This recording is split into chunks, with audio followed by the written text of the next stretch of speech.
पटना से मिल रही बड़ी खबर आपको बता दें, शिक्षकों ने एक बार फिर से आंदोलन की घोषणा कर दी है।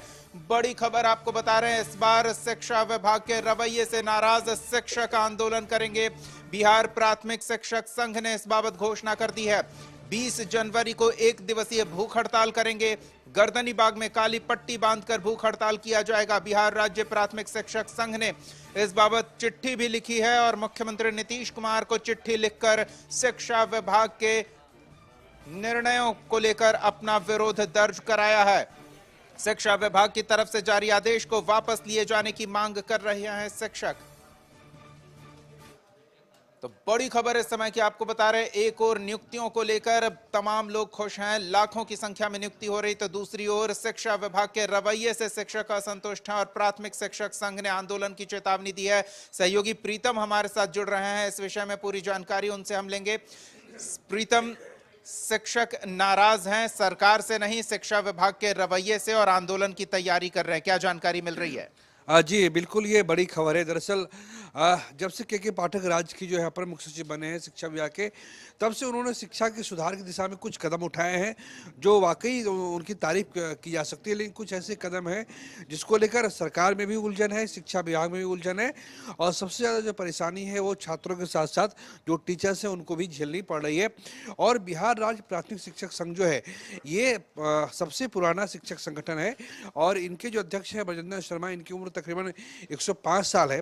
दर्शकों की जानकारी के लिए हम बता दें कि जब भी शिक्षा विभाग और शिक्षक संघ में समझौता होता है तो सरकार जो है दो ही शिक्षक संघों से संपर्क करती है, एक बिहार राज्य प्राथमिक शिक्षक संघ है और दूसरा बिहार राज्य माध्यमिक शिक्षक संघ है।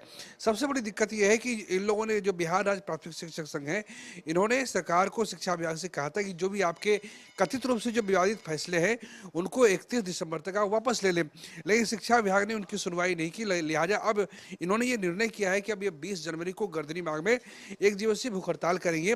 लेकिन समस्या इससे नहीं है, समस्या शुरू होने वाली ये है कि 1 फरवरी से बिहार में इंटर की परीक्षा हो रही है, 1 से 14 फरवरी, और 17 से लेकर 24 फरवरी तक जो है वो मैट्रिक का इम्तिहान होना है।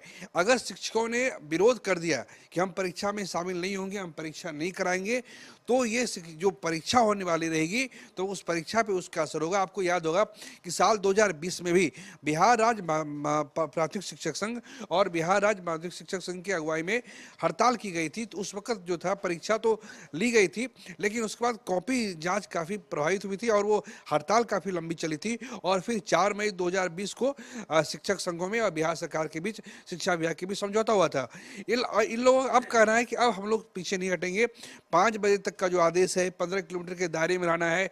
जो महिला शिक्षिका हैं उनको परेशानी है। बिहार के जो दूर दराज के जो इलाके हैं उसमें काफ़ी अशांति की स्थिति, इन लोग का आरोप है कि अशांति की स्थिति रहती है। तो महिलाएं जो कैसे, महिला शिक्षकों को कैसे वापस आएंगी, तो तमाम तरह के जो निर्देश जारी किए गए तो उसको लेकर उनमें एक नाराजगी है और उन्हीं नाराजगी को लेकर अब ये 20 तारीख से जो है 20 तारीख को जो एक दिवसीय काली पट्टी बांधकर जो है वो लोग हड़ताल करेंगे। और सरकार के लिए भी ये है कि 1 फरवरी से बजट सत्र भी शुरू होगा।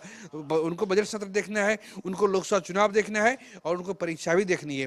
3 मसले सरकार के सामने रहेंगे। लिहाजा अब तक प्रीतम, मैं इसी सवाल पे आ रहा था कि सरकार पर अब कितना दबाव होगा। के पाठक को लेकर कुछ एमएलसी भी राजभवन से लेकर मुख्यमंत्री नीतीश कुमार तक शिकायत करने पहुंचे थे और अब शिक्षक भी नाराजगी खुलकर जाहिर कर रहे हैं, पत्र तक लिख रहे हैं, तो अब सरकार पर काफी दबाव होगा शिक्षा विभाग को लेकर। देखिए जो एमएलसी वगैरह मिले थे, इन लोग के मिलने ना मिलने का कोई सरकार पर असर नहीं पड़ता। और ये एमएलसी लोग जो है तभी जागृत होते हैं जब जब अपनी बात रखते हैं। जब शिक्षकों को दिक्कत होती है तो एमएलसी लोग जागृत नहीं होते हैं। लेकिन अब ये है कि 1 फरवरी से बजट है, लोकसभा चुनाव है और सबसे बड़ी बात है कि 1 फरवरी से इंटर और मैट्रिक का इम्तिहान है। तो सरकार के ऊपर अब दबाव है और उम्मीद कर सकते हैं कि अगर बीच का रास्ता नहीं निकला तो फिर टकराहट होगी और नुकसान अल्टीमेटली जो है वो टीचर्स का होगा, शिक्षकों का होगा। बहुत बहुत धन्यवाद है प्रीतम इस तमाम बातचीत और जानकारी के लिए। तो परेशानी बढ़ती दिख रही है शिक्षा विभाग के कारण। और